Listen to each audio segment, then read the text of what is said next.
I'm here to talk about success. The first rule of success is to have a vision. You see, if you don't have a vision of where you go, and if you don't have a goal where you go, you drift around and you never end up anywhere. I mean, as you know, I was born in 1947 in Austria after the Second World War. So I was very fortunate that I stumbled onto my vision. And I didn't really like Austria when I grew up. I couldn't wait to get out of there. I couldn't see myself becoming a farmer or a worker in a factory or anything like that. Even though my parents wanted me to stay there and have a normal life. But that was their vision, not mine. My vision was totally different. I felt that I was born for something special, for something unique, for something big. Then one day I went to school. I remember I was 11 years old, and they showed a documentary about America. And there they showed in this documentary the huge skyscrapers, the high-rises, the huge bridges, the 6-lane freeways, and all of this stuff. And I said to myself, that's where I want to be. I don't want to be around here with these little farmhouses and these little buildings. I want to be in America. One day after school, I walked by a store in Graz. So I went inside and I looked around, and then I saw a magazine. I saw a bodybuilding magazine that had Reg Park on the cover. Reg Park was then a 3-time Mr. Universe. And I saw him on the big screen as Hercules. I read that and I said to myself, wow, this is the blueprint for my life. This is exactly what I want to do. I want to become a bodybuilding champion just like Reg Park. I want to get into movies just like Reg Park. And I want to make millions of dollars and be rich and famous just like Reg Park. Do you know how great it felt that I knew where I was going? Imagine the majority of people don't know where they're going. I knew where I was going, that I'm going to become this bodybuilding champion just like him. So it was just a question of how do you do it? I was so relieved, because when you have a goal, when you have a vision, everything becomes easy. So people always ask me, when they saw me in the gym in the pumping iron days, they say, why is it that you're working out so hard? 5 hours a day, 6 hours a day, and you have always a smile on your face. And I told people all the time, I said, because to me, I'm shooting for a goal. In front of me is the Mr. Universe title. So every rep that I do gets me closer to accomplishing that goal, to make this goal, this vision turn into reality. Every single set that I do, every repetition, every weight that I lift will get me a step closer to turn this goal into reality. So I couldn't wait to do another 500-pound squat. I couldn't wait to do another 500-pound bench press. I couldn't wait to do another 2,000 reps of sit-ups. I couldn't wait for the next exercise. At the age of 20, I went to London and I won the Mr. Universe contest as the youngest Mr. Universe ever. And it was because I had a goal. So let me tell you something, visualizing your goal and going after it makes it fun. You got to have a purpose no matter what you do in life. You got to have a purpose. 74% hate their job in America. Now, this is not much different when you come to Europe.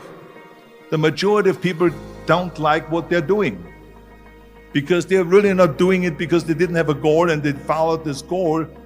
They just aimlessly drift around, and then all of a sudden there's a job opening, so they get that job because you have to work.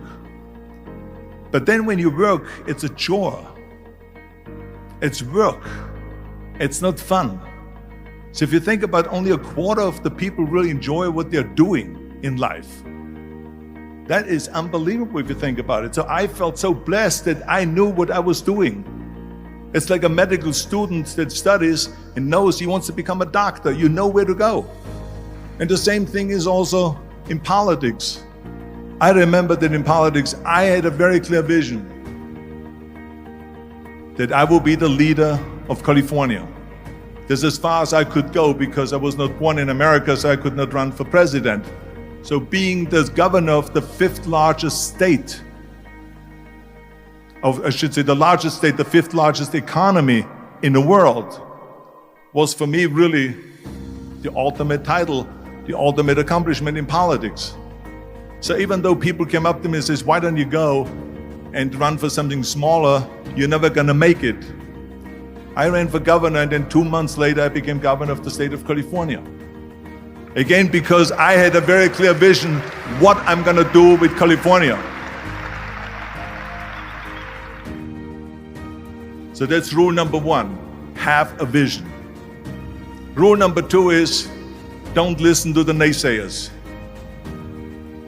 Don't listen to the naysayers.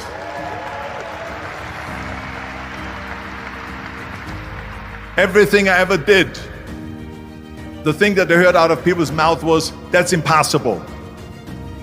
That can't be done. Or no. That is exactly what I heard, and of course I proved to the people that it can't be done.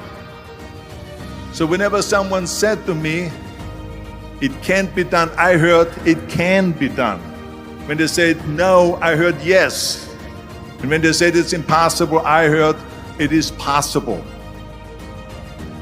I'm a strong believer of what Nelson Mandela said, that everything is always impossible until someone does it. Well, I'm gonna be the one, I said to myself, I'm gonna do it and I'm gonna show it to them. Maybe it has never been done before. That's perfectly fine with me. But I'm gonna do it. And I did not listen to the naysayers. It's all about the hard work that you put in. I said to myself, in bodybuilding I worked out 5-6 hours a day. I'm gonna do the same thing now for acting. And of course I went to college to study English. I studied the accent removal, acting classes, and all of this stuff, all day long. I worked and I worked and I worked. And within a short period of time, I made one movie called Hercules in New York, which of course went right into the toilet. But it didn't discourage me. I still had the same vision. And then all of a sudden I did Streets of San Francisco. I did Stay Hungry and Pumping Iron and The Villain. And then all of a sudden I was asked by Dino De Laurentiis and by Universal Studio to star in Conan the Barbarian. And after I did Conan the Barbarian, the director at the press conference said to the press, the director was John Milius. He said to the press, if we wouldn't have had Arnold, we would have had to build one. So think about that. The very body that they said can never be sold because the time is wrong. A few years later, I'm doing Conan the Barbarian, and it was the #1 hit at the box office when it came out in the summer of '82. Think about that. And the director says, if we wouldn't have had his body, we would have had to build one.